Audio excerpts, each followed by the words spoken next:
গতকাল রাতে থেকে ভাঙা পাটা আমার ব্যথা আর ফুলে গেছে।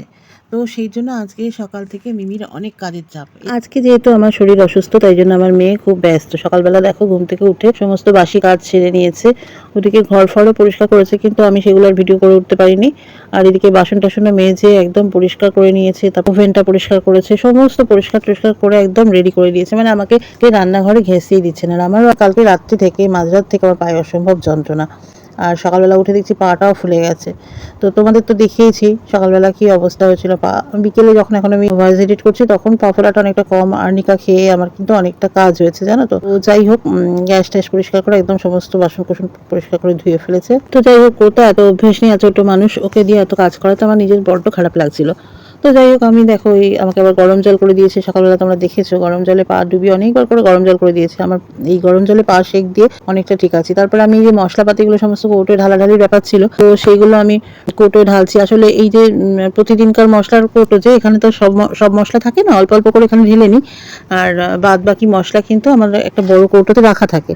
তো এখানে যখন যেমন লাগে ঢেলে নিই প্রতিদিনকার ইউজ করার জন্য। তো এগুলো আবার ঢালাঢালির ব্যাপার ছিল। তো সেই আমি এসে কাজ করছি, এগুলো মশলাগুলো গোছাচ্ছি আর আমাকে কি বকা দিচ্ছে যে তুমি যাও আমি করছি। আচ্ছা, ও বুঝবে বলো কোনটায় কিভাবে রাখতে হয়? সেটা তো আমিই জানি না, ও আমায় করতেই দেবে না। এই হচ্ছে ব্যাপার। এই যে বড় কৌটোটার মধ্যে সমস্ত মশলাপাতি থাকে আর আমি অল্প অল্প করে ওই ছোট কৌটোগুলোতে ঢেলে নিই। আর এই গোছানো টোছানো হলো, আমাকে কাজ করতে দেবে না বলে আমি এসে চুপচাপ এই জানলার কোনায় বসে বসে প্রকৃতি দেখছি। বলে যাও তুমি কি জানলার কাছে বসে থাকো তোমার প্রিয় জায়গায়। আর এদিকে দেখো আজকে এবার রান্না করছে কি বলতো, দই পটল। বেশি কিচ্ছু রান্না করেনি, কি করবো, এমনি শনিবার দিন তো নিরামিষ আমাদের, জানোই তো। কালকে একদম অল্প একটুখানি মুসুরির ডাল ছিল, আলু সিদ্ধ দিয়ে দিয়েছে আর দই পটল করছে। আর কি করবে বলো, অনেক কাজ করেছে সারাদিন। তো এই যথেষ্ট। আর আমি এসে যে ভিডিও করছি বলে আমি খালি বলছি তুমি যাও। আচ্ছা, তোমরাই বলো, আজকে ও রান্না করছে, যতটুকুই করুক না কেন, ও তো করছে না, মায়ের কষ্ট হচ্ছে বলে। তো সেটা আমি তোমাদের সাথে শেয়ার করবো না তাই কখনো হয়?